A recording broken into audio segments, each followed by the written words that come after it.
बत्ती झ्याप्प गयो तर अब कहिले आउँछ भनेर सोध्ने ठाउँ नै छैन। प्राधिकरणको नो लाइटमा फोन गर्दा पनि कहिल्यै लाग्दैन।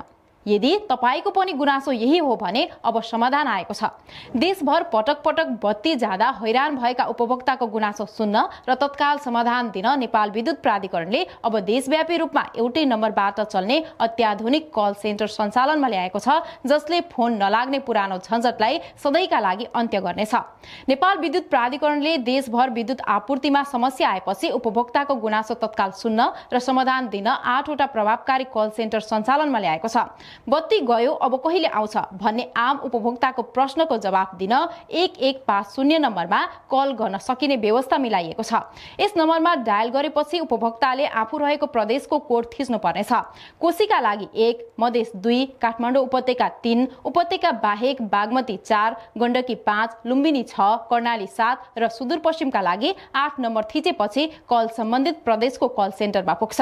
कल सेन्टरका कर्मचारीले उपभोक्ताको गुनासो सम्बोधन गर्ने मात्र होइन, विद्युत आपूर्तिमा आएको समस्या र समाधान हुन सक्ने समयबारे समेत जानकारी दिन्छन्।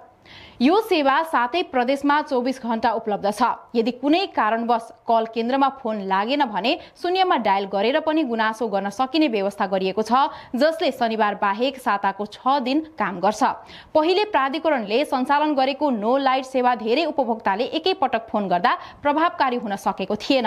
अहिलेको नयाँ प्रणालीमा भने त्यो समस्या समाधान गरिएको छ। प्राधिकरणका ग्राहक सेवा निर्देशनालयका निर्देशक टेकनाथ तिवारीका अनुसार अब उपभोक्तालाई मोबाइल वा इमेल मार्फत पनि विद्युत आपूर्ति बारे सूचना पठाउने तयारी भइरहेको छ। रत्नपार्क, बालाजु जस्ता स्थानमा स्मार्ट मिटर जडान भएकाले कल सेन्टरबाट सेवा अझ छिटो उपलब्ध हुने प्राधिकरणको दाबी छ। ग्राहकको विवरण अद्यावधिक गरी उनी कुन फिडरमा छन् भन्ने थाहा हुने र कुनै समस्या पर्दा एकै पटक सूचना पठाउन सक्ने तयारी भइरहेको तिवारीले बताएका छन्। बत्ती किन घरिघरि जान्छ भन्ने प्रश्न बारम्बार उठिरहँदा तिवारीले प्रश्न पारे। देशभित्रको उत्पादनले आन्तरिक माग मात्र नभई भारत र बंगलादेशमा समेत निर्यात भइरहेको बेला लोड शेडिङको सम्भावना नै छैन।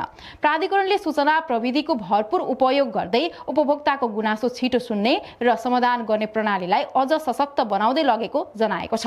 त्यसो त बिजुली गएको गुनासो सुन्ने र त्यसलाई सम्बोधन गर्न विगतमा पनि नो लाइट सेवा चलाएको थियो प्राधिकरणले। तर त्यो बेला बत्ती गएपछि एकै पटक धेरै उपभोक्ताले फोन गर्दा धेरैको फोन नलाग्ने हुन्थ्यो। परिणाम स्वरूप उपभोक्ताले नो लाइटमा कल गरे पनि काम लाग्दैन भनिरहेका हुन्थे। त्यति मात्र होइन, उपभोक्ताको गुनासो आएपछि बत्ती जानुको कारण र बिग्रेको स्थान समेत पहिल्याउन समेत निकै बेर लाग्ने अवस्था थियो। अहिले प्राधिकरणमाथि सर्वाधिक उठाइने प्रश्न बत्ती किन घरिघरि गइरहन्छ भन्ने नै हो। त्यो प्रश्नको जवाब प्राधिकरणसँग नखोजेर आफ्नो हिसाबले अनुमान र शंका गरी कतै लोड सेडिङ त हुन लागेको होइन समेत भनि नै गरेको निर्देशक तिवारी बताउँछन्। हामीसँग माग भन्दा कम बिजुली भएको बेला हो लोड सेडिङ गर्नुपर्ने, तर देशभित्रको उत्पादन आन्तरिक माग धान्ने मात्र नभई भारत र बंगलादेशमा समेत निर्यात भइरहेको बेला लोड सेडिङ हुने कुरै आउँदैन उनले भनेका छन्। बिजुली आपूर्ति बारेको कुनै पनि प्रश्नको आधिकारिक जवाफ दिनुका साथै तत्काल समस्या समाधान गर्न सूचना प्रविधिका अत्याधुनिक प्रणालीलाई समेत प्रयोग गर्ने सोचाइ प्राधिकरणको रहेको निर्देशक तिवारीले बताएका छन्।